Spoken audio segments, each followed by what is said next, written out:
talk to one woman with a terminal illness who wants to end her life.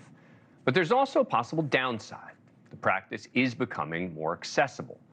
Washington, D.C., as well as 10 states have authorized medical aid in dying, including Oregon, Montana, Vermont, California, and the others you see there on the map. In California, a recent bill would allow early-stage dementia patients, as well as out-of-state residents, to have access to their end-of-life options. But some are concerned about people ending their lives too quickly or caving to the pressure of others. This headline, for example, from the Free Press: some right-to-die activists want everyone to have access to euthanasia, even young people with mental illness. Are they also making suicide contagious? It's a 28-year-old in the Netherlands expecting to die next month. Not because of a terminal illness. She says her depression, autism, and borderline personality disorder is too much to live with. There's a new group of people, quote, suffering from other syndromes, depression or anxiety, exacerbated, they say, by economic uncertainty, the climate, social media, and a seemingly limitless array of fears and disappointments. And there are those who want the end-of-life option, but their state doesn't allow it.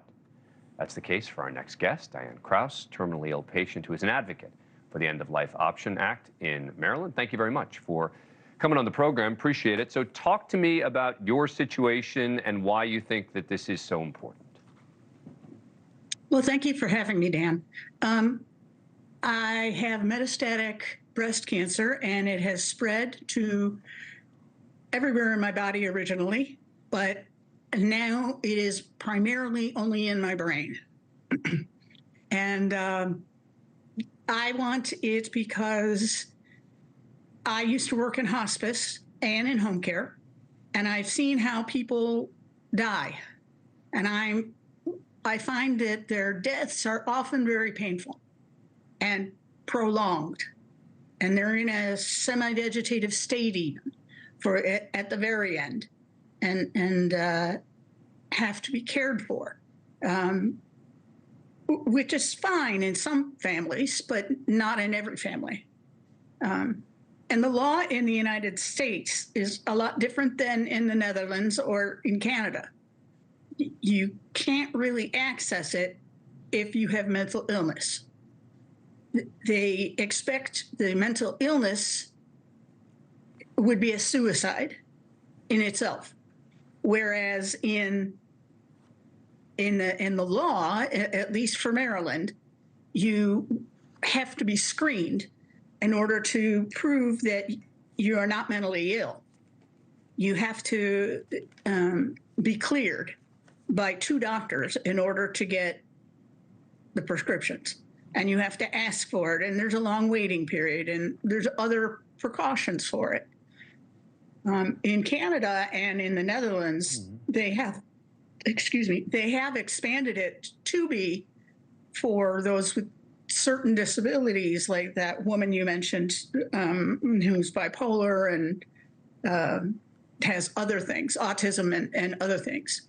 But our bill does not allow that. So you're not concerned about this expanding too far? You're not concerned about people here who are mentally ill or who don't have terminal illnesses from being able to access this kind of medication? No, I actually do not, because I think the majority of people now who would use it are definitely terminally ill, but it's like my patients in the last couple of weeks of life, they say, all right, I've had enough. And then they want to pass over, and, you know, I want to be with my relatives. I want to be back to God. And that's a great place to want to be. So, you know, and you have to be competent at the time that you're going to take the medicine by yourself. You have to take it to yourself. Let me just ask you a final question. How you feeling generally, physically, mentally right now? Well, I'm a chemo lifer. I have to have chemo every 3 weeks for the rest of my life. And I get fatigued. I just started physical therapy to build up more strength. But I definitely get fatigued. The first week is terrible, and by the 3rd week, it's better. All right. Well, Diane, keep up the fight. All right. We're going to be rooting for you and following you. And thank you so much for taking the time to come on the program. Really appreciate it. Thank you for asking, Dan. Bye. Thank you for watching. Go to newsnationnow.com to find NewsNation on your cable provider. And don't forget to click the red subscribe button below to get more of NewsNation's fact-driven, unbiased coverage.